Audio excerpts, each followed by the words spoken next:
All right, so hello everyone and good evening. I was hearing an echo here for a second.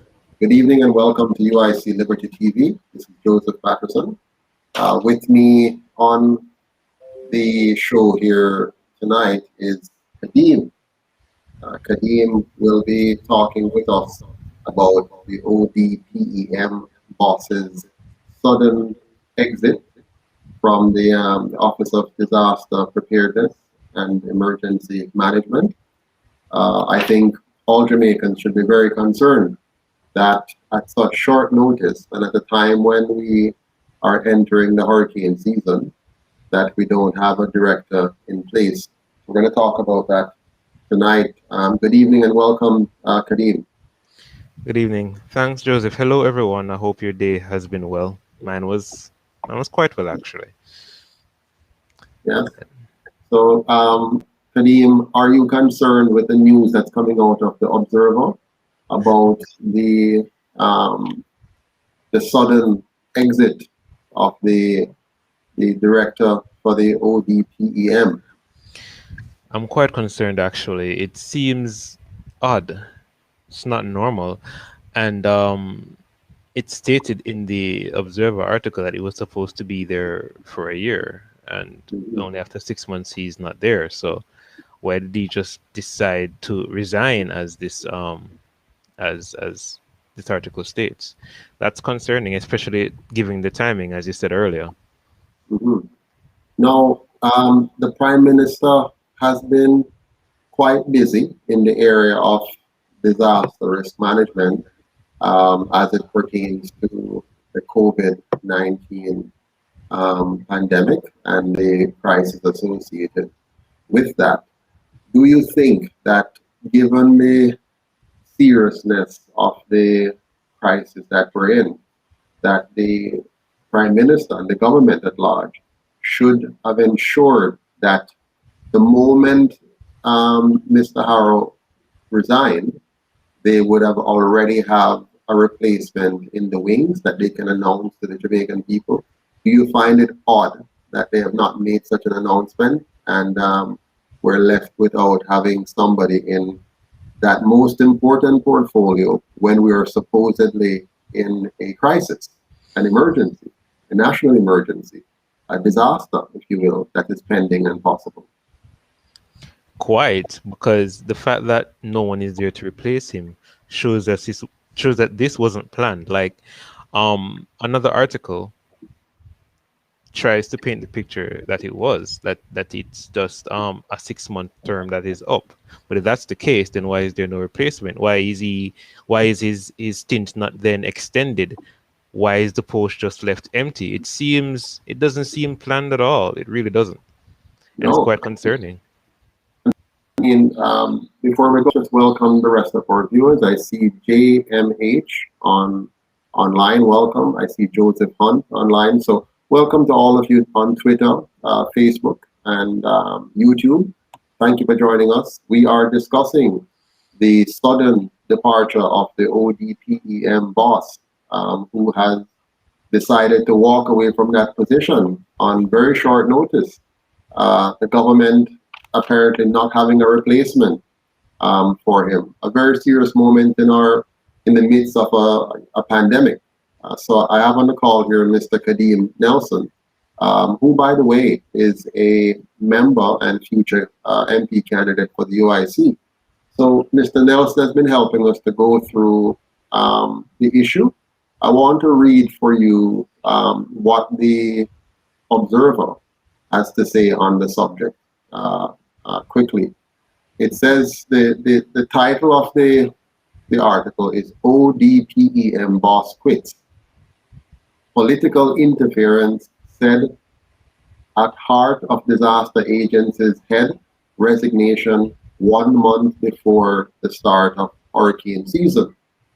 It goes on to say 6 months after he was appointed to head the Office of Disaster Preparedness and Emergency Management, longtime public servant Leslie Harrow has quit following what is alleged to be political interference in the performance of his job.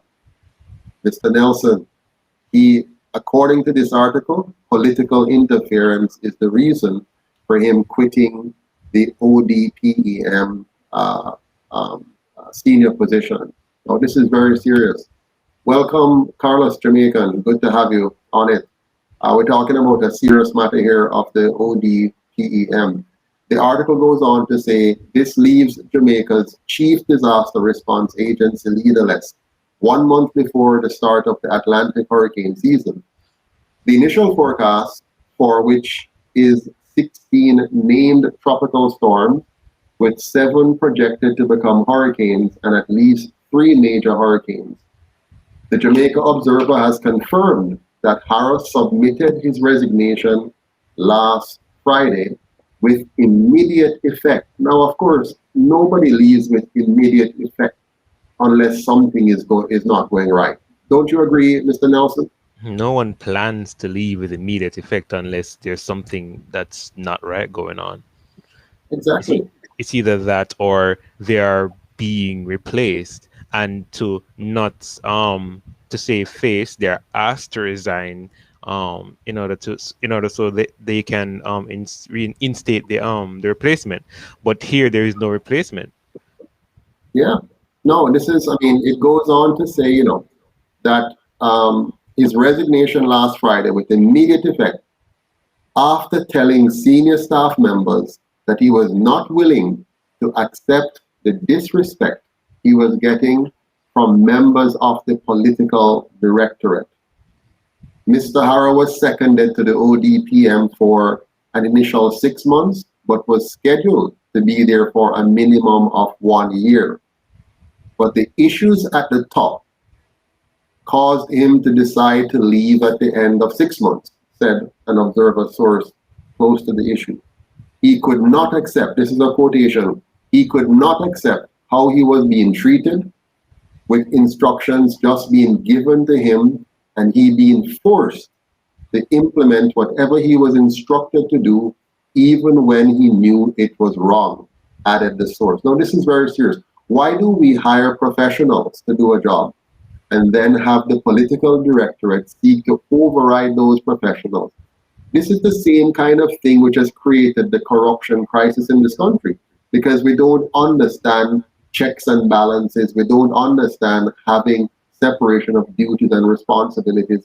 We don't allow those who are hired for specific tasks to carry them out. We have people from the top overriding the system. And this is what has created the corrupt environment that we have in Jamaica. Am I wrong, Mr. Nelson? I wouldn't say you are. I mean, it's just like in some business organizations, right? You, as let's say a skilled IT professional, would be doing things to the best of your ability, right? And simply because it's completely out of your control, and it's not an issue based on skill, right? It's just that there's something that specific that can't be done, right? And the heads above you don't like it, so they just let you go, right? And honestly, some would say that politics in this country is being run like a business. Yeah, so as a matter of fact, what we see happening in our political space is that more and more family members are getting into the family business. So you have the Prime Minister and his wife, you have MP in one part of a parish and his wife in the next part of the parish. We have fathers and sons and daughters. And by the way, we have a Senate. The purpose of the Senate is to be the second chamber that would carefully consider a piece of legislation before it becomes law. Mm-hmm. How is that possible when all of these senators are appointed by the two political leaders, and most of them are appointed to give them a profile before they then run for office later on as an MP?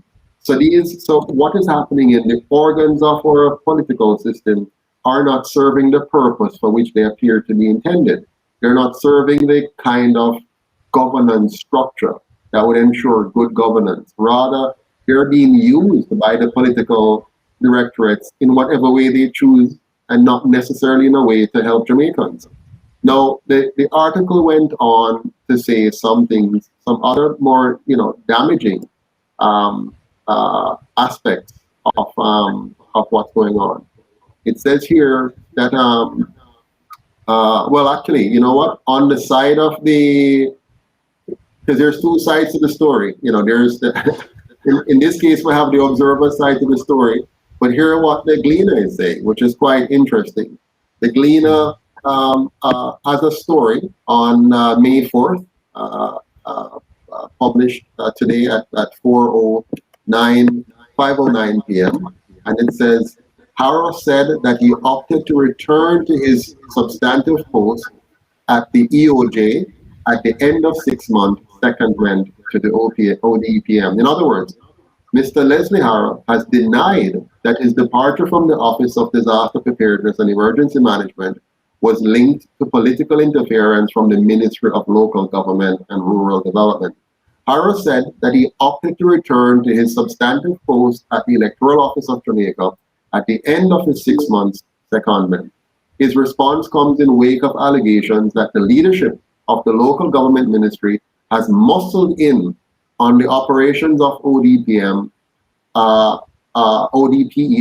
whose role as the lead agency is disaster relief and has eroded under the Holness administration. In other words, the function of the agency has eroded under the Holness administration. It's not the first time that the Prime Minister would have sought to erode or undermine an institution. You might recall when he used undated resignation letters in order to control the senators, okay?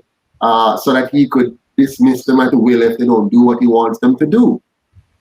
You'd recall that the same Prime Minister tried to hire the Chief Justice on a temporary basis so that he could keep him as a temp, so that if the Chief Justice did not do what he wants him to do, he would just fire him. You saw where he tried to push through the NIDS bill, which was fraught with many human rights violations enshrined in that bill, and it was opposed by the Supreme Court.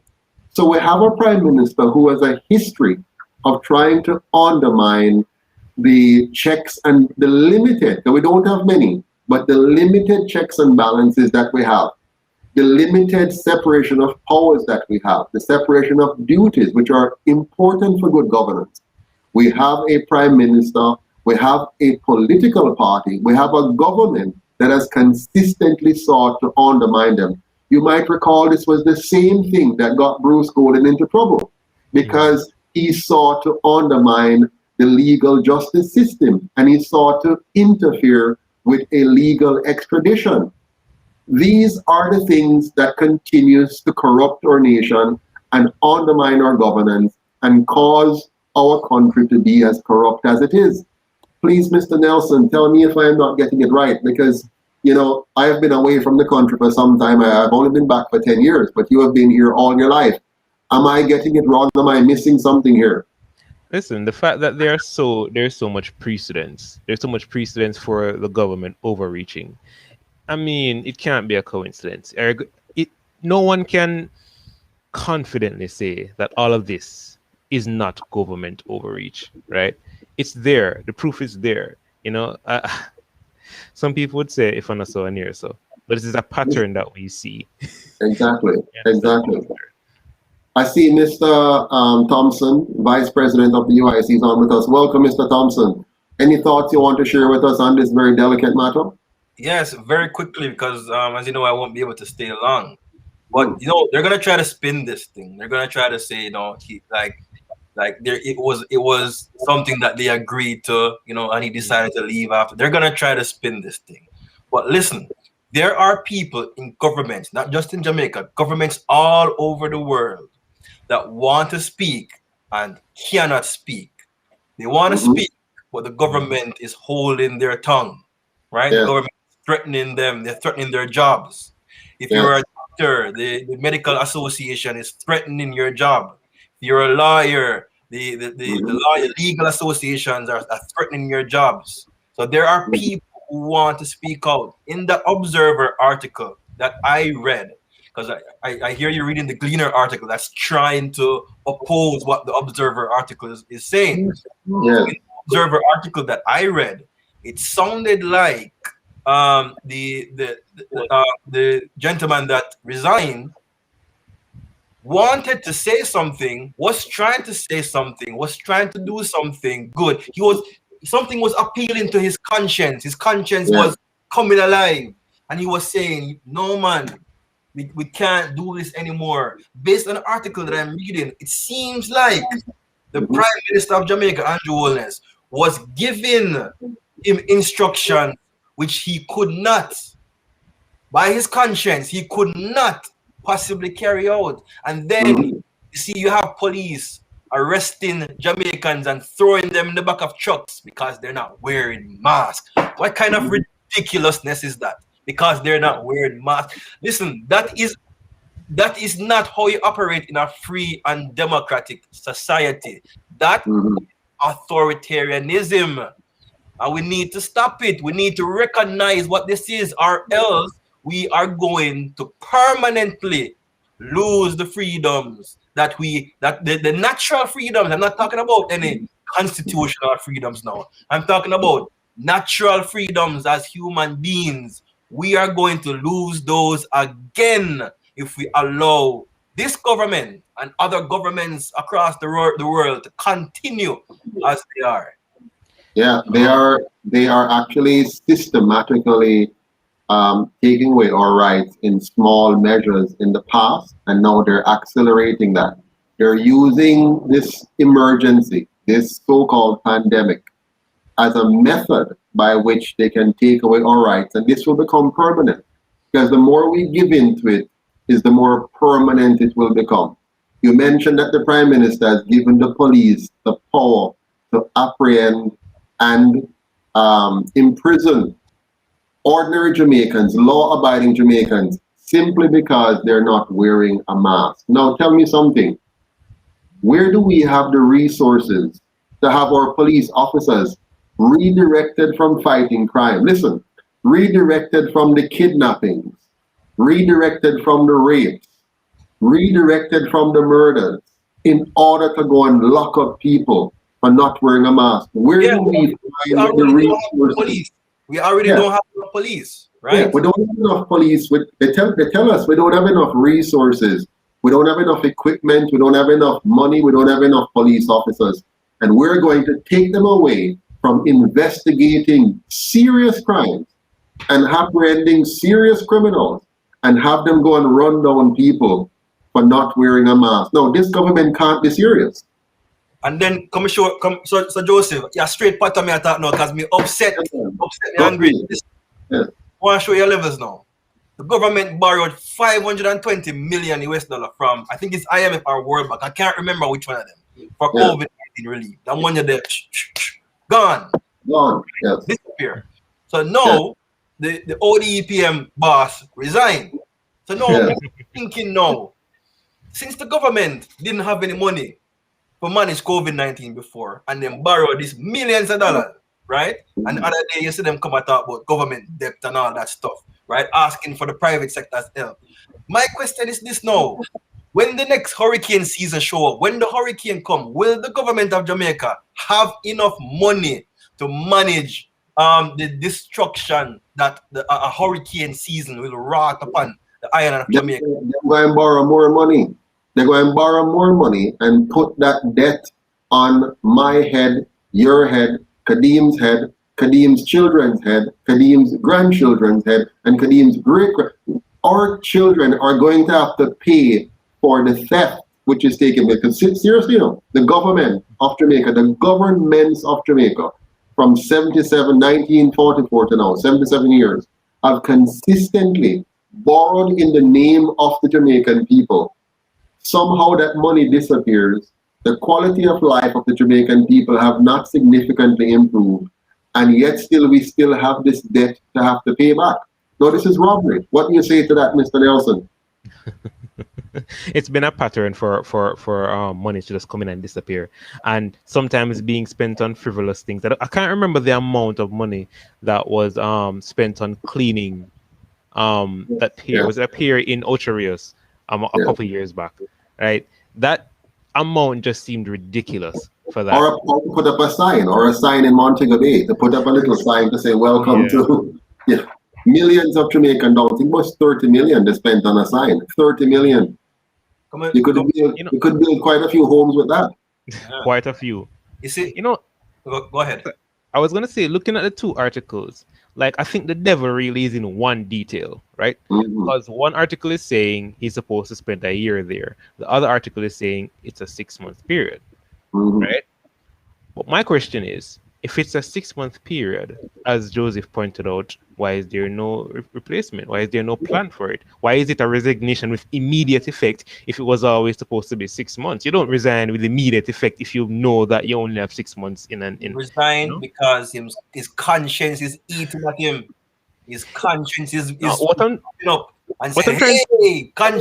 trying to point out is that if you look at this, if you look at the two articles with any kind of critical thinking, the fact that them saying that it's 6 months, that's clearly not true. That's not the case.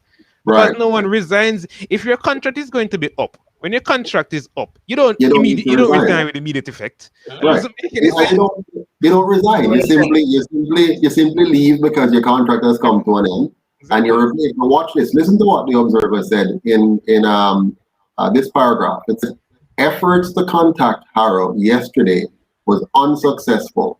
However, the Observer sources said his decision to walk has earned him many points in the eyes of the long-serving ODPEM staff members who have applauded him for showing co-Jones rather than becoming a lackey. And many of our agency leaders are lackeys. They are political lackeys doing what the political directorate wants them to do as opposed to doing the job that they're supposed to do. But Mr. Harrow is not to be a lackey. But guess what? After Mr. Harrow made his heroic departure, according to the Gleaner, he suddenly changed his mind and said he had no issues with the agency. He simply returned to the EOJ to his nice job, and all is well. Of course, we understand why Mr. Harrow would do that, because he realizes suddenly, hold on a second here, them people here have power. And the truth of the matter is that very shortly after this, I might find myself not having an EOJ job and not being able to find any other jobs, because we live in a country where the dictatorship is subtle and powerful, and they can decide to say, block them, just like how they block the UIC. The UIC does not get a chance to speak on TVJ, CVM. We're not interviewed by the Observer for anything. We're not interviewed by the Gleaner for anything, because they have determined that they do not want our voice to be heard by the people. In the same way, Mr. Harrow woke up the next day and said, "Rotted, what have I done? I am now on record as having resigned, and the noise is saying that I resigned because of political interference. I'm going to make the minister look bad. I'm going to make the government look bad, and they are going to take revenge on me. And so I'm going to change my story and tell the Gleaner, not the Observer. I'm going to tell the Gleaner that no, it's a mistake. I did not leave for any reasons that is being reported. I just simply resigned with immediate effect," which is foolishness. You see, what we need to understand is that the power. I see somebody in the comment, Marvia Cole, saying, "I'm wondering why did Jamaica become independent? Because we're enslaved." So this, what I'm about to say, is directed to that, because we're not independent. We were never independent, because the Prime Minister of Jamaica right now is using powers that does not belong to him. He's using the power of the Queen. He's using Queen Elizabeth's power right now to infringe on the rights and freedoms of Jamaica. Jamaica was never independent. The only thing that happened was that Jamaica was shifted from the United Kingdom's control over to the control of a queen, and that queen isn't even referred to as the queen of England. She's the Queen of Jamaica, right? That's what she is. The queen over there in England sitting down on her throne, she's the queen of Jamaica. And Andrew Holness is using powers that she lends to the Governor General. Right? The Governor General is a proxy and passes down that power to Andrew Holness. We are still a constitutional monarchy. We are not a democracy.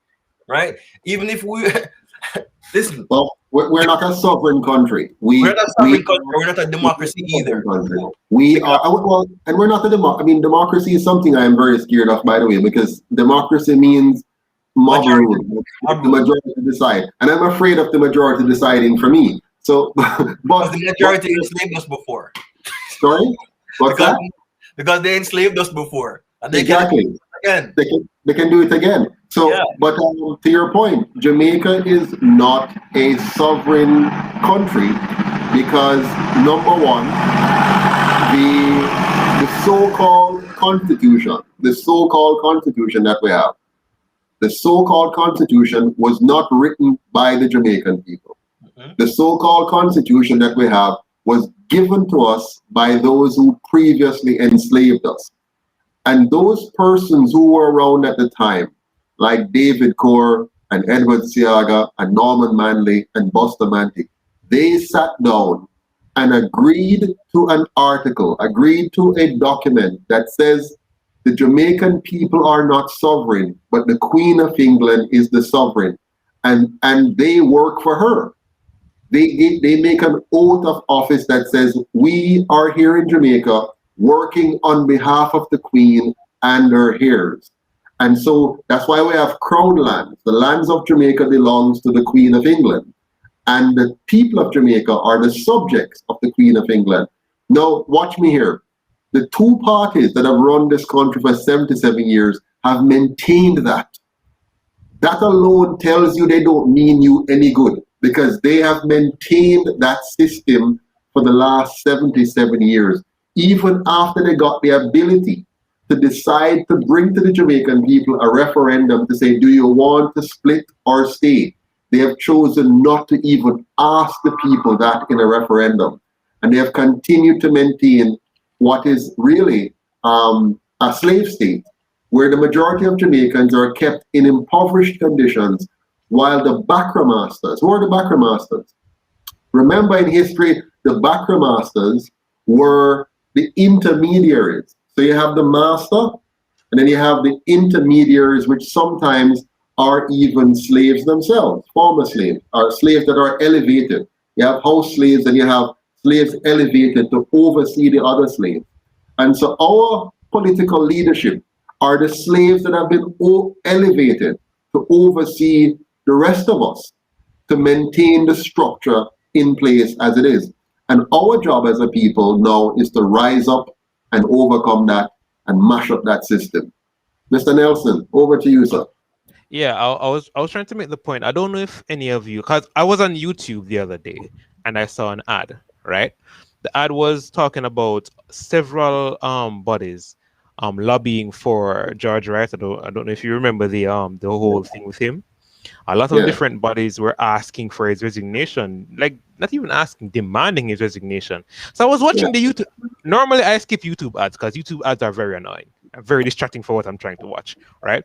But I decided to sit and watch this ad because I'm like, okay, groups are lobbying for this man to be removed. And I know the UIC has been saying, this man needs to be removed. So I'm here saying, okay, I'm going to say Joseph. I'm going to say, I'm going to see them on the ad, and I'm watching on the ad ends. I'm like, where is Joseph?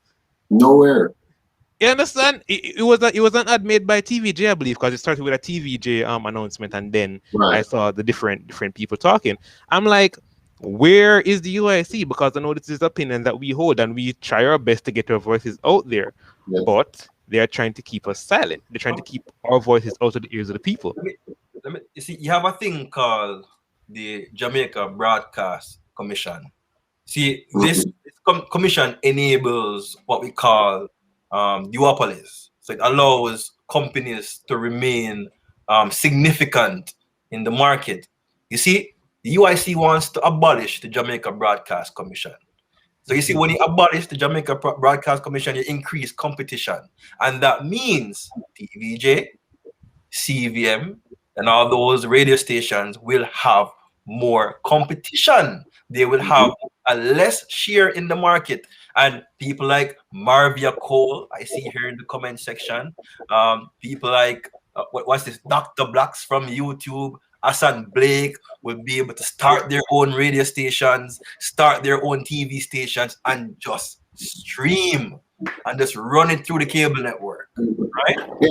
The key thing is when we have acceptance from the market. So right now we see where more and more Jamaicans are turning to YouTube to get content, which is good.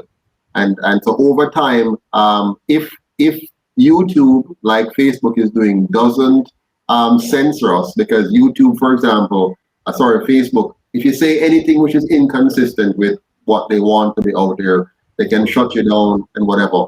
But we're hoping that this freedom can come to the media space again, where anybody can get up and get their voices heard. But sorry, I caught you, Devon. Continue. Yeah, I was saying that because the UIC wants to implement a free market in Jamaican society, the big duopolies and the big monopolies will not support any message from the UIC because they want to hold on to their power. You have to remember that these corporations equally fund the election of the PNP and the JLP because they know that regardless of who wins the election, their money is safe, their property is safe, their power is safe, and their market share is safe. With the UIC, there is no guarantee that you will be able to hold on to the hearts and the minds of people because the people of Jamaica will be free to consume what they want to consume. They'll From be wherever they want to consume it.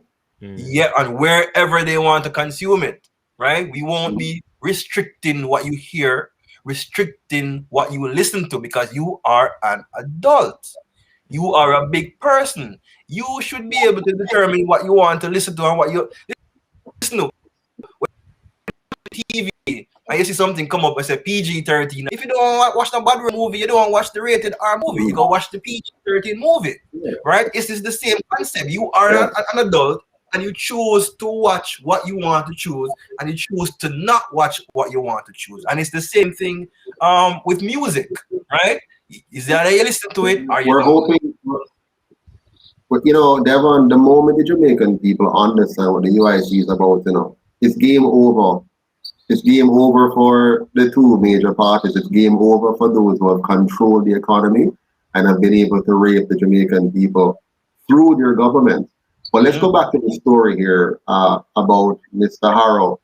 Here's a paragraph in the Observer. It says, the staff is pretty much respecting him, that's Mr. Harrow, for taking his position, as he had repeatedly said he would not take that much disrespect.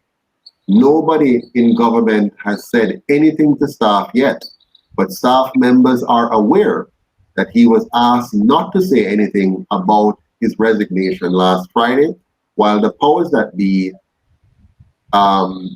determine how to massage what is to be released. So obviously, they were not prepared for his separation, and they're trying to cover up the implications. The article goes on to say they want to decide what they say to John public when the time comes, and they want to keep it hush-hush to the point where they told him not to write anything, just to leave, added the source. There was surprise in many circles late last year when the Minister of Local Government and Rural Development, Desmond McKenzie, announced the appointment of Harrow to head the ODPEM effective Monday, November 2nd. So here we're seeing clearly that there's a story going on. There's a storyline here where the government is keeping it hush-hush, and they've obviously threatened Mr.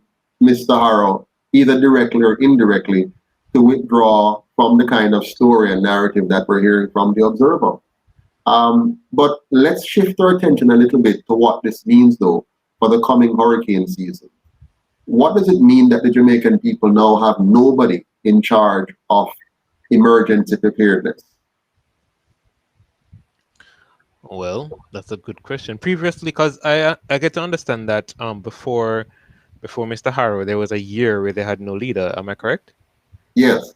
Right. And that was and it was the position was basically overseen by somebody who was acting in that position. Who was that again? Let me look. Yeah, there was an acting person who Acting person. apparently was doing an okay job and was expected to be appointed, but wasn't. But wasn't. All right. So that person was there. That person was there acting, and they did an okay job, right? Why isn't it that just as this person leaves, that person isn't appointed? But that's not answering the question he asked. I would believe that we're just going to go back to what was the normal in terms of this person is just going to start acting again. That's what I would assume would happen. Right. But I'm just And wondering then- why this person. Could it be that Mr. Harrow saw the writing on the wall that we're heading into the hurricane season and he will not have an adequate budget to respond to a serious disaster? And Could then it be that Go ahead, yes. Now, I was just going to comment that what you say could very well be true, and I can guarantee you any failures would be levied at him. Would be levied at Absolutely. So he quickly draw himself back and go back to the EOJ, where it's a lot safer because you'll be safe until another election in about 4 years or so. So you can hide comfortably. So this is serious because we know that there will be a budgetary constraint to address any future disasters, real disasters that may come. There'll be a budgetary constraint. But also, Desmond Mackenzie, the minister in charge, is not somebody with the greatest level of intellect either when it comes on to being able to provide any level of management. He doesn't really understand the portfolio of disaster risk management, I'm sure. And I would question very much his credibility in being able to run any ministry. If you know the background of Mr. Mackenzie and where he's coming from, and he doesn't have any serious executive experience, so I can see us having the kind of problems reported here where he doesn't understand the boundaries between himself and the role of the agency director. So it's easy for MPs which don't have job descriptions, don't have training in management, many of them, don't have a code of conduct to guide their behavior, might easily overstep their boundaries and frustrate the work of those who are appointed to provide leadership for necessary agencies such as this. What do you think, Mr. Thompson? Excuse me. Yeah, and it's not just him, not just Desmond. It's seemingly most of these member of parliament individuals who are holding ministries. They generally are not subject matter experts and have no idea of what it means to run the department. A big operation, right? A big operation as a senior executive. Yeah, and there's something that you have to look at as well in regards to if the government is going to have money to deal with a disaster. So remember that the government collected that $520 million US, and then remember the article, the announcement that the government, I think the announcement was from the finance minister Nigel Clark, that the government is going to disperse the money to the MPs, and then the MPs would then determine who gets the money, how the money is spent, and what avenues they use to distribute the money. So that $520 million US is going to make what is it, 63 richer individuals, in addition to those 63 people's friends and families, in addition to the friends and families of those friends and families. So you have some richer Jamaicans right now because they gave the politicians the power to distribute those funds. So we know that that money is gone, right? We know that the country does not have any money. So now, what are they going to have to do? They have two options. One, borrow more money from the IMF or the World Bank, and and put Jamaica into more debt. Two, tax. Increase tax. But here's the thing: either way, you're getting taxed, because when the government borrows that much money, you're gonna have to be paying more tax on it, and future taxes, right? And then you have inflation, which is a tax on your savings. But Joseph, I got to run. was No great. problem. Thank you for People, joining us. nice. Okay. Come on, take it easy. I want to pick up on something Devon said, Kadeem. Mm-hmm. When they steal these monies, you see, like, we borrow or we get grants of 500 million or whatever it is. When these monies are stolen by politicians and their family members and their partners in crime, Mm-hmm. that money is then used to buy imported goods. You know that? Oh, is that the case? Yes, think about it. You see, when a person gets free money, they don't spend it as carefully as they would spend monies that they work and earn and really earn. And so, did you notice that the dollar has been sliding tremendously fast in recent times? Apart from the fact that it's hard not to, because of the nature of what I do, yes, I do keep track of that. There you go. So when we borrow monies and these monies go into the economy, for the most part, most of it goes back into buying imported goods, and that importation of goods devalues the currency further because remember we're not matching it with exports. So since Mr. Holness has taken office, we have borrowed a lot of money. So we have brought in a lot of money from China, and we've gotten money now from the COVID disaster relief and so on. And then now we have to spend that money. Most of that spending doesn't go into wages and salaries.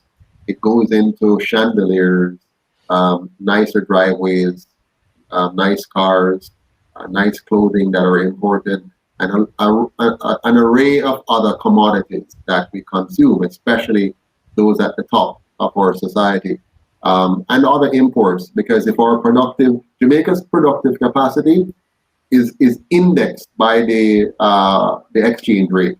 So every time you see the exchange rate goes up, it simply means our productive capacity has gone down. And what do I mean by that? I mean that we're not able to produce enough, to feed ourselves, for example. By feeding, I mean all that we need, whether it's food or clothing or energy, for example. We're not able to provide much of it for ourselves, so we have to import it to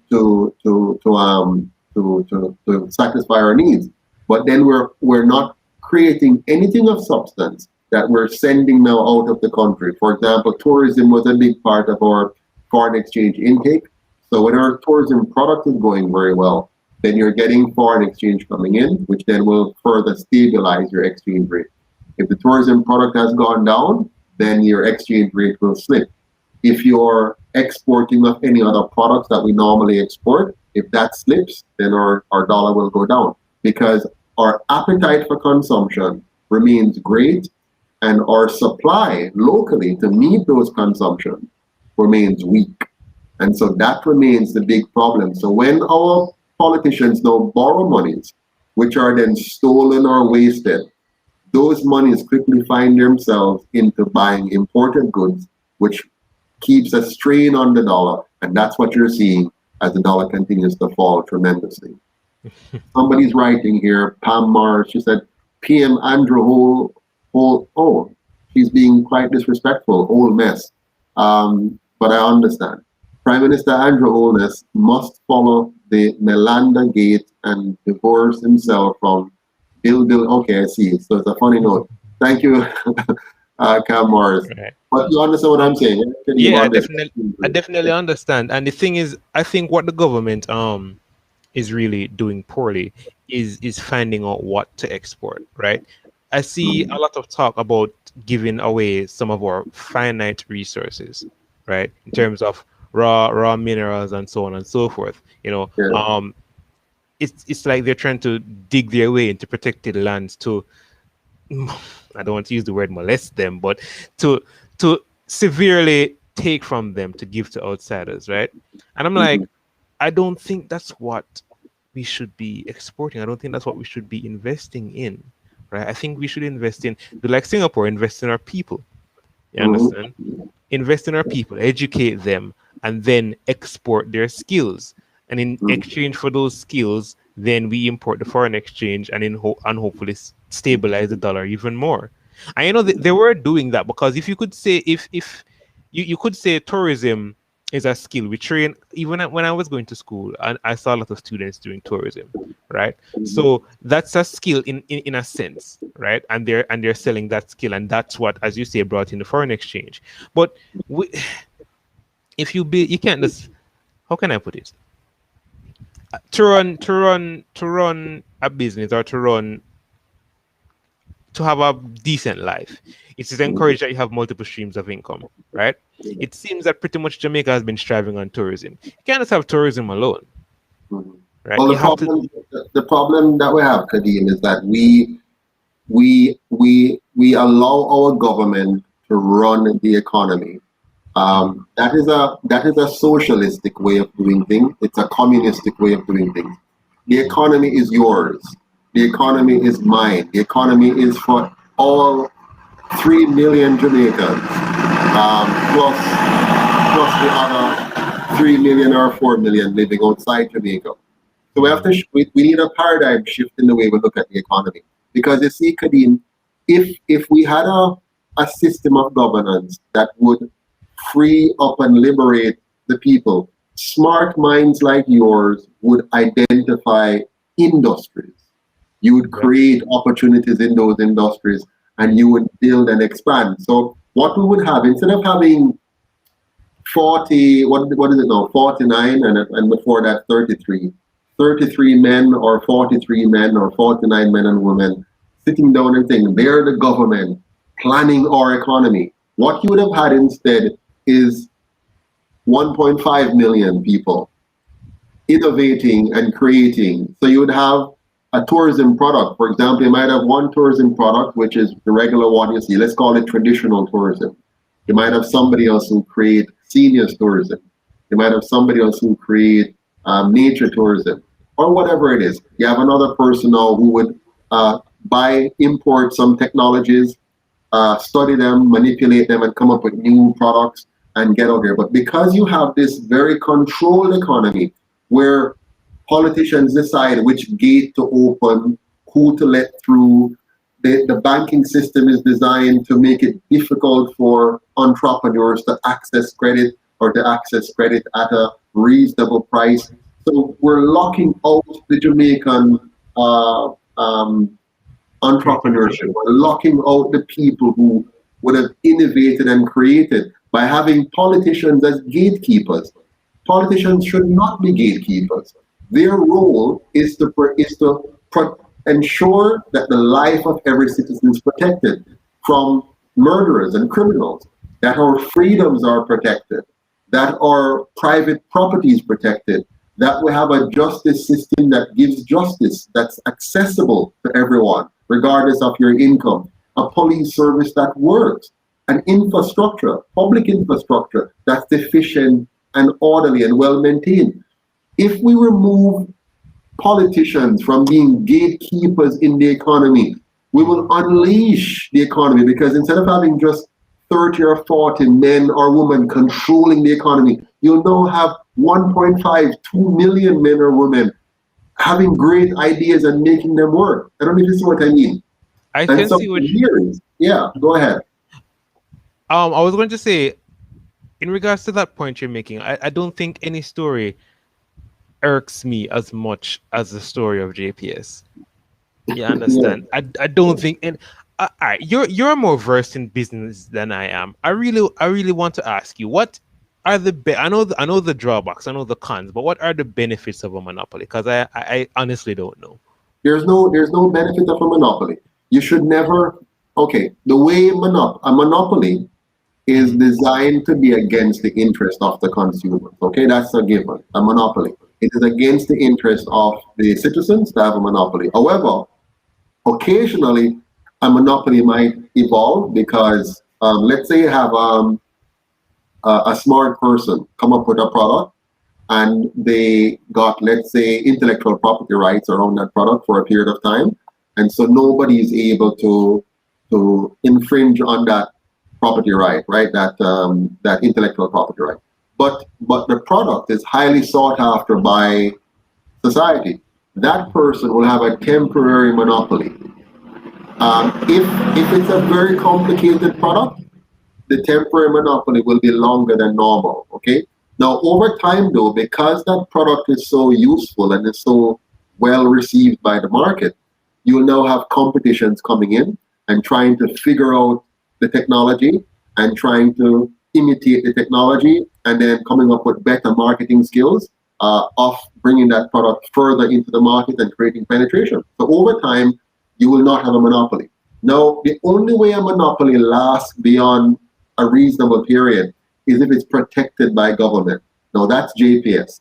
JPS now is protected by government because the government makes laws and regulations that limits access to the market, that limits the creation of alternatives. For example, if you want to build a solar farm to produce and sell solar energy, you will need a gatekeeper from the government to approve you. Now, the way the UIC will do it, all you have to do is to simply offer your service and not be using force or fraud to get your way. You won't be able to use fraud to tell a lie to the customers to say, I'm going to give you the moon, but then you're really only giving them a backyard, right? Or to use force to go into an area and force people to sign up for your product. So once you're not using force or fraud, anybody will be able to enter the market and offer a product. Those who are in the market already will form an association and try to lobby the government to say stop them from coming in, okay?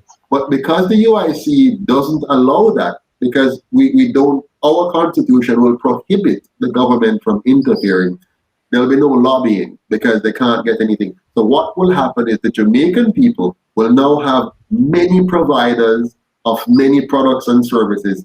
So the cost of living will go down, the innovations will go up, the job opportunities will go up, and the economy will expand. The moment we take the knee off the neck of the Jamaican people, the knee of the government off the necks of the Jamaican people, the economy will flourish. Of course, politicians won't be as rich as they are now because they won't be in a position anymore to control the economy and therefore rob from the economy to enrich themselves. So the UIC is going to lock off that avenue.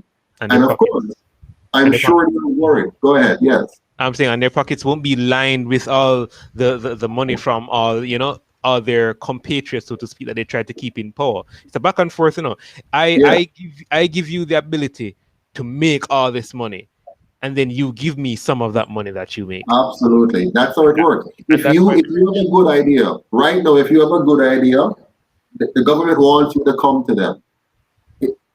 What I loved about Canada, when I lived in Canada, what I loved about it is if I have an idea and I have a product, I don't need any permission from the government. All I do, I register my company, costs me nothing, and it happens overnight. 24 hours, I'm registered. And I can get to work. I don't have to ask a minister for permission. I don't have to get approval from a politician. So what happens is this now. I can go ahead and just do whatever I need to do as long as it's legal. I'm not doing anything, like force or fraud or whatever. And I can just get by. In Jamaica now, here's how it works. You need to go talk to the minister or the councillor or the mayor about it. Then if you go to the bank asks you a bunch of questions, gets your business plan, gets all your details, and then they say, we can't give you the loan, but then somebody else gets your paperwork, gets your business plan, gets your detail, and suddenly your hard effort, all that effort you put in to build your thing, somebody gets it for free, and then tomorrow they're implementing it. And that just demotivates the Jamaican people. That's why many young people just give up and become criminals, become thieves. Because if you try to follow what should be the good way, the normal way, you have government and bank and agencies of all sorts and fees and costs that they're not related to your business. So they're just government fees. It's not like you're buying a prototype or you're investing in marketing or you're investing in accounting or investing in system development or design. No, all you're doing is spending time upon time traveling back and forth to government agencies, filling out papers and forms, telling them your details, paying for this level of registration, for that level, for this approval. And by the time you're done, you're already broke before you start making any money. Okay? Now, if we continue with that system, it destroys entrepreneurship, it destroys job creation, it destroys the economy, and that's why so many Jamaicans are unemployed, and that's why we continue to see the value of our dollar going down as our productivity goes down, and as the politicians simply go into politics because it's the safest form of business. Once you get in, you can line your pocket, you have all the contacts, you get all the preferences, everything for you is approved quickly. Whatever you want to do will be approved very fast because you are in the government, okay? So it's approved for you to go through the gate. But the ordinary Jamaican who doesn't want to be corrupt, who doesn't want to be a thief, who doesn't want to do anything dishonest, they cannot get through. And so eventually we turn more and more and more of them into criminals and then say we have a crime problem and put curfews in the areas, round up these young men, throw them into jail, and for 6 months or 3 months or whatever, mash up their lives further, and put them back out into society, and then we say we have a crime problem.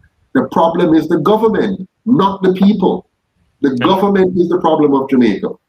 And what you're saying is very true. A lot of these people have skills that they can use for good, but then it is so hard to implement these skills in a way legally that can help society. Just say, no, I'm gonna just make a money off of this however I can. And Exactly. there's an individual quite a few years back. I'm not sure if you know about this story. It's not really the government, but I'm just using this as an example, right? There was a young man, I believe he was a UTech student, right? He found a flaw in digital system, right? A flaw that he could exploit. And he went to them and said, here's a flaw. I can exploit this flaw and get credit. And to my understanding of the story, they laughed him off and said, okay, do it. Right? They didn't take him seriously because he's just a young man. Guy went home and properly started stealing credit and selling it. My goodness, yes. Right? And they caught him, but at the time, I believe there weren't cybercrime laws in Jamaica at the time, so they couldn't even do anything to him. Of course, no, they got him to stop, but then he went and made the bad choice of doing it again after cybercrime laws were implemented, and that's when they arrested him. But my thing is, if Digital had just said, okay, take on this young man to be a part of the security team, they wouldn't have an issue at all, and he would have paying income. No, substitute Digital for the government in this sense, because that's kind of what they do. That's kind of what they do. The government is a major stumbling block to young people finding jobs. They prevent many small businesses from not being able to get off the ground. They stop them by putting in their way onerous regulations, red tape, and very costly requirements for them to be able to get from point A. It's hard to do business here. It is so very difficult to do business here. And another thing too, and I think you mentioned this earlier on, talking about the human capital. What a waste. I saw the education minister talking about how poorly teachers are doing, in living up to their responsibilities. But the teachers are only doing what the system of governance allowed them to do. If we had a system that motivated teachers, if we had a system that brought out the best in teachers, then they would bring out the best in their students.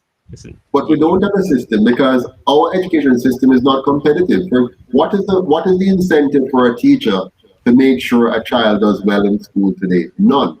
That teacher thing, that teacher point is a bit of a personal one for me, because there's somebody close to me, right? She got a job as a teacher, right? It was I think it was kind of a substitute teacher affair, but be that as it may, she still had a job as a teacher, and for like 3 months she wasn't getting paid, back and forth with the principal, with the Ministry of Education, back and forth, until she just got so fed up. She said, no, she's just going to go home and stay home. Yes. Now, what if she finds something illegal to do with those idle hands? Oh, exactly. You understand? That's why many of my young people are in that position right now. Exactly. If they just lay the foundation you know, and lay the fertilizer and allow the seeds of the Jamaican people to grow, we will be successful. But Yeah. it's red tape. It's red tape everywhere. It's corruption everywhere. It's daunting. And then they ask why so many teachers and nurses are leaving and the brain drain. And Mhm. listen, if Marva if Cole just wrote, she says, I feel like a prisoner in my own country. And yeah, I totally feel that. I mean, you see, I have an option, I chose to come back to Jamaica. I mm, left Jamaica um, in the condition it was at the time, and I went and I saw better. I've been to so many countries, Kadeem. I've been to China, I've been to the Netherlands, I've been to Germany, I've been to the US, of course. Everybody goes to the US these days. Canada, I have. Africa, um, uh, Myanmar, Cuba. I've been to so many countries, and I chose to come back home to Jamaica because I want to see Jamaica as a better country. And I can tell you this, Jamaica has no hope the longer we remain with these two political parties. And I'm not saying that just because I'm the president of the UIC. I don't want to be a politician. I hate politics because politics is ugly, it is dirty, it is horrible. But I know that if somebody doesn't do something, if we do not, as Jamaicans, step up and step out and say enough is enough, we cannot continue like this. We can't continue to have these two.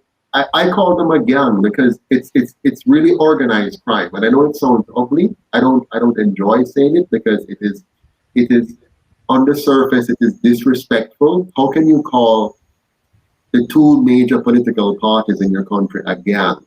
How can you refer to them as being a part of organized crime? But it's the truth. It's the truth. We are being led by two groups that are organized criminal entities. And it's a fact. I mean, it doesn't sound good. It is horrible, but it's a fact because they have presided over a system which included giving guns to young men to go and kill other Jamaicans. They have presided over a system where they organize with external forces to exterminate other Jamaicans. They have organized to do many forms of corruptions. I mean, Rural Reed is just a speck in the bucket. What you hear about Rural Reed or Petrojam or Manat Phillips or the what do you call the recent one or the old one that just came back with the PNP? All of these issues, we have a serious problem, and we're being led. Therefore, we're being led by men and women who know about the criminal. They know how the guns are coming into this country. They have control of our borders. They know what's happening at the wars. They know all of the things that are destroying our country. And yet still, we're looking to them to lead us out of it. We're looking to them to fix the crime problem that they created. We're looking to them to fix an economy that they have controlled and run into the ground. We're looking to them to make us safe. We're looking to them to clean up Jamaica. We can't do that. So that's why I created the UIC. And I'm so thankful for people like yourself and Devon who have joined me and said, no, enough is enough because we can't continue like this. I feel it. Yeah, go ahead. Here's the thing. Like, first, I want to touch on the political parties being labeled as gangs. Like, if you think about it critically, they run Jamaica the same way an area leader runs their area.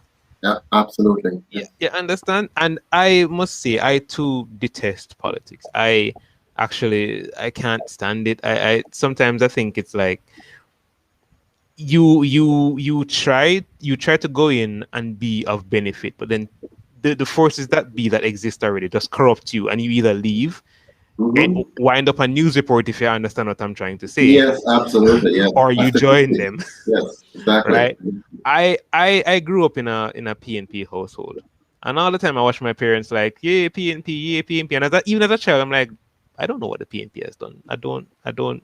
I'm here. Granted, I'm not going to say they've done nothing because the best lies contain some portion of truth, right? Yes. That's how you lie the best. So Jamaica has improved. I mean, compared to where we were in, say, 19 The first election was 1944. Okay, 1944. So if you were Jamaican in 1944, you would have been very happy to be able to vote for the first time. And the people were excited to vote in what we call self-government in 1944. Now, just remember how we were then. Jamaica was a colony. If you were a normal Jamaican from black people, from a black household and whatever, you would have probably been walking around barefoot most time, and tear up body pants, and your food would be relatively scarce in some area, but of course we were very industrious, so most of us would have had a little farming going on and so on. Many people walk to school barefoot and all of that. So we have moved on from that. So we have had some measure of improvement, but much of that happens almost by osmosis. Like over time, things do across the entire world. Over time, you have some level of improvement happening. But the level of improvement is a far cry, Kadeen, below where it should be. If you put us on par with, say, a Singapore, which was worse than us in 1965, they were worse than us. We both had the same GDP per capita, $550 US per person in Singapore, $550 US per person in Jamaica. So on a macro level, we looked similar. But we weren't. Singapore had no banana, no coffee, no bauxite, no tourism, no nothing. They were a backwater country, poor, and they were killing each other. They were fighting over language, they were fighting over race, they were fighting over religion. So we in Jamaica had one primary language. We all spoke Patois. Yeah, man, we all can talk that, right? So we were kind of homogeneous, except for some light skin issue, browning versus the rest of us. So, yeah. But we were generally, together. We spoke the same language. We had the same experience together. We kind of felt like we were one somewhat, and so on. While Singapore had none of that. Singapore is a big piece of stone that they don't have much of any natural resource. In fact, no natural resource. Singapore imports water. Just so you know, they import water. Now, their government, under the great, I can call Lee Kuan Yew most honorable. I will never call any of our politicians honorable or most honorable. But Lee Kuan Yew, here's what he did. The first thing Lee Kuan Yew did was says, no corruption. So Lee Kuan Yew outlawed corruption, and when his own friend was caught in corruption, one of his fellow ministers of government, he threw him under the bus and made sure he was thoroughly crushed and says, there shall be no corruption in this government. And he meant it. He didn't just say it. So no corruption. Secondly, he said, Singapore must be a clean country. And so he made sure that the police service really worked. You couldn't even drop chewing gum on the ground in Singapore. You'd be arrested. And beaten, by the way, that they had public floggings. So if you mess up the road, you were given a public flogging as embarrassment, and no, you should not mess up the country. So it was a clean place. It was very green. He made sure that they plant as much as possible, fix the waterfronts, fix the parks and everything, put in parks rather, and make the place very amenable to living. And then he said there must be public order. Similar to the UIC, very similar to us. Public order. So no corruption, safe, clean, orderly. And then the fourth thing he did was to say, we don't have any natural resource. Let's make sure we build our human resource. So education, let me tell you, the Dunces mathematics student in Singapore is Jamaica's brightest math student. Just to give you an example of where we are. So our brightest math student is their Dunces math student. Okay? Then they went on and he said, listen, we don't want you to be tenants in your own country. So they went on a big program of making sure that every citizen, every family had a decent home. So they have a 98% home ownership rate in Singapore. Why is it, Kadeen, that their leaders could have been so focused, so honest, so dignified, so loyal, so patriotic, that in 25 years, they moved from being a third world backwater country, worse than Jamaica, in 25 years to being a first world country. Where now, our GDP per capita is between $5,000 and $9,000 US, depending on when you take the stats, while theirs is over 65,000 US dollars per person today. Because they invested in human resource. And Absolutely. you know, here's the fun thing. Human resource is a renewable resource, because I really don't want to put it like this because it sounds like objectifying people. But the reason why I say it's a renewable resource is because people will always have children, right? Yeah. And if each of these children, if every one of these children are properly educated, properly skilled, properly Yeah. work, like the country is, as you say, osmosis, the country will grow. It will grow. You have to try to stop it from growing. Exactly. You understand? In Singapore, they have to import. In Singapore, they have to import low-skilled labor. None of their citizens want to or need to do the low-quality work. Follow me now. None of their regular citizens need to or want to do the low-end work. So like garbage collection or whatever, none of they're too skilled for that, they're too educated for that, and they're earning above that, okay? So what Singapore has to be doing, they have to import low-skilled labor in order to do the low-skilled work because they just don't have enough low-skilled labor. Now, flip it to Jamaica.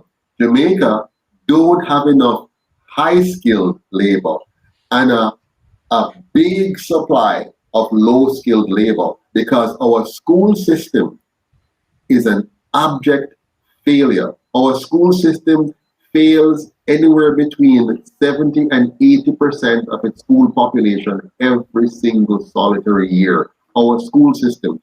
How can you have a school system? Remember, a school, you're looking at a student and saying, how many of our students have done well? And you're failing 70% or more of your students every year? You can compare it to giving people matchsticks and telling them to build a house and then complaining when the house is normal. Here's what they've done. I know you know about SBAs, right? School-based assessment. So here's what they did. Our students have consistently been failing. So rather than bring the standard up, rather than bring the students up rather to meet the standard, find out why are our students failing? Instead of finding out why they're failing, they simply brought the standards down. And I'll give you an example. Two examples. One is the lie that they tell with statistics. Here's the lie that they tell. They tell you that the pass rate for math this year was 50%. Okay? But here's how they calculate the math rate. They take the number of students who took the math exam versus the number who passed. They say, okay, let's say 100 students took the exam and 50 of them passed. They say 50 over 100 gives you 50%. So 50% pass, but that's not true. Here's what is true. In that same year, 200 students graduated or left school because they have reached the school age where they have to leave. So 200 left, but only 100 qualified to sit the exam. Right, because if you don't meet a certain grade with the SBAs, you can't even sit the CA. Exactly. So 200 students are going to be put out into the market, but only 100 qualified to sit the exam, and 50 of the 100 pass.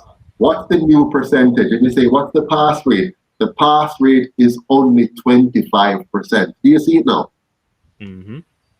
But they have been lying to us by telling us, so even when they give you a number, the number is bad enough. When they say only 49% pass math or only 35%, that's a bad number. But if you were to see the real number by taking the proper denominator compared to the numerator, you will find that the percentage pass rate is much, much, much lower. That's one problem. Here's the second problem. With the SBA, by introducing SBAs, what they have done is to say, okay, your SBA grade is going to account for, say, 50% of your mark, right? 50%. So if on your SBA you scored 100% because you were able to Google the answer and cut and paste and plagiarize and do group work and stuff where one member or two members of the three members in the group work and you getting a blind because you're just using it. So you now got 100% on your SBA because you cheated so well. You got 100%. So that's 50% of your final grade. So now going into the final exam, you already have 50%. Now on the final exam, you did really poorly. You only got, let's say you only did half. You got 50% on your final grade, 50%, right? On your final grade, which means you're now going to end up getting 75% on your overall grade. Now you look like a genius. So now you have passed 9 subjects because you got 75%, 65%, 85%, but you really didn't get that, did you? Because your SBA was a lie. And guess what? We have found out that some teachers have been a part of the scam even worse. It's one thing for the students to be cheating, plagiarizing, cutting and pasting from Google and so on. It's another thing if now you have teachers also selling SBA grades. And Jamaica is notorious for corruption. So now our teachers have to get in on the act. When I was a boy going to school, I know I'm talking too much now, but when I was a boy going to school, teachers used to deliberately have private lessons. So instead of them focusing on teaching all 30 of us and making sure all 30 of us understand the subject, they hold back some of that teaching and say, now come to private lessons. So this is how they augmented their salary. Now, don't blame them, don't blame them yet. Why are they doing this? Because the economy is so bad, their salary is too low for the cost of living, and so they find a way to supplement it. I have teachers who used to sell me suck and bulla. Okay? Them come to class, and before they focus on just teaching, they come and before class out they want to sell you the suck or the greater cake or the bulla, whatever it is, right? No, this is serious, Kadeem. And it really speaks to the failure of our government because government is failing, you now have the teachers failing, and then the students failing, and then the country now feeds on this and fails more. And those who manage to succeed somehow, guess where they go right afterwards? Tell me. They go overseas and they have the brain drain. Absolutely. You know, I'll say this though. I'm not inherently against SBAs, right? Because if you think about it, it's kind of the same thing that colleges do. And I mean, you know, it's just like researching a project, writing a thesis, something like that, right? The problem is, as you say, is how teachers market. You know, when you see plagiarism, that's supposed to be automatic fail, in my opinion. Right? You should SBA is basically you researching and then researching knowledge, assimilating it, and then demonstrating what you know, right? But if people are selling SBA grades and plagiarizing, no, they should fail. They should fail. Right? And they're not going to fail because what happened is, you see, a school system is more than any one element. So what is done in the SBA, the corruption in SBA is just a reflection of corruption somewhere else, right? Yep, exactly. So that's why the teachers in my era, when I was a boy growing up, that's why the teachers used to sell suck and things because they're trying to augment their salary. That's why they used to push private lessons. They want to augment their salary. So we have to look at what is the driver, what is driving this, and so on. And if you don't design the curriculum properly and design the teaching process properly and design the learning outcomes and the testing properly, then you end up with what we have. So, but we've had a long chat. We have now gone over our time of 1 hour. We're at 18 minutes. So I want to thank you very much, Mr. Nelson, for taking the time out to talk with me about the ODPEM boss quitting. And we never talked much about what the police did. The fact that the police are now forcing people, are now locking people up for not wearing masks instead of focusing on real criminals. That's really bad. But I think we have said a mouthful on the topic. Any closing thoughts before we go? Well, I must say this. It's all. I didn't even realize that time got away from me. It's always interesting having a conversation with you. But I just honestly, as much as I hate politics, Yeah. I just hope that we in the future can correct at least some of these wrongs. We can show that the PNP and the GOP are on the only way. It's gonna be hard. Definitely gonna be hard. It's gonna take a long time. Maybe even after our generation, or maybe even after the generation after that. But they say nothing beats a failure but a trial. Well, I'm in it for the long haul. I have committed myself to this process. I mean, my family members, my friends, they ask me, what am I doing? Why am I such a madman? Why am I going up against all of this, thing here? But I want to be an example for my children and my grandchildren. I want when my grandchildren ask, what did grandpa do? Did he just sit down and allow this to happen? Their children, their parents can say to them, no, man, he'll never take it. He organized and tried. And, a fellow named Kadeem Nelson joined him, and a fellow named Devon Thompson joined in, and a lady named Camille Kurjani joined in, and Janet Chukanowski joined in, and, Paulette Mackenzie Williams joined in, and Winston Wright joined in, and Hassan Blake join in, and all these people who are behind the scene, Humphrey join in, people who are coming together. And I want to tell you this, I am very, very proud of all of you who have stepped up to the plate and say, you're not going to sit down, you're not going to just wait and wish and pray, because some people love to pray now. They're praying for God to come and change. Listen, God has given us a brain. God has given us muscles and strength and energy. We cannot wait for the Messiah to come. We must be the change that we seek. Sounding a lot like Miss. Yeah. Now I'm saying it's sounding a lot like Mr. Wilmot Perkins. Okay, good. Well, unlike Mr. Wilmot Perkins, we're actually doing something, eh? Oh my God. Mr. Perkins was a good talk, and I respect him. He was very bright, very brilliant. But I always said to myself, all these talk show hosts, when we see them on TV, I'm not a good talker. I don't talk very well. I don't give great speeches. But I want to be practical and pragmatic. I want to get involved. I want to get in the trenches and help solve the problem. Jamaica has never been short of talk. We've always had talk shows, and they talk, and they talk, and they talk. But the real test is when you get up off your bench, when you get up from around the microphone, when you decide that I am going to stand up against tyranny, I'm going to stand up against corruption, I'm going to stand up against crime, I'm going to stand up for good governance. And so I'm inviting all Jamaicans to go online, www.uicjamaica.com, sign up today, donate, volunteer, and let's take back our country and build a real, new, and better Jamaica. Definitely. Signing off. Thanks again, everyone. All the best. See you soon. Take care.